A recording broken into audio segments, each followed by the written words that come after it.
Batangas City Mangrove Conservation Eco Park. Tuloy po kayo. Ito ay project ni Mayor Beverly Rose A. Di Macuja at ang ating Congressman Marby A. Marino. Okay.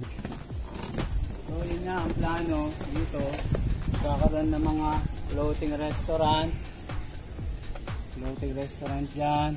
At siguro mga ilalagay ng mga shop para sa mga souvenir. Makakabili tayo ng mga Batangas City local products. Gaya ng suman, mga matamis na mani. Marami dito. Pwede yung tulingan na sinaing sa palayo. Take out. So ayun, ang ganda oh. Alagaan na.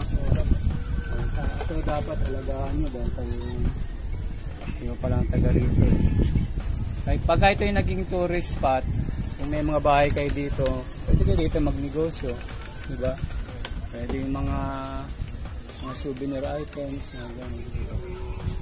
Kung manghuli kayo ng mga alimasag, tapos patuyuin nyo. Diba? Pwede yun. So okay, ikutan muna namin to ha. Boys and girls.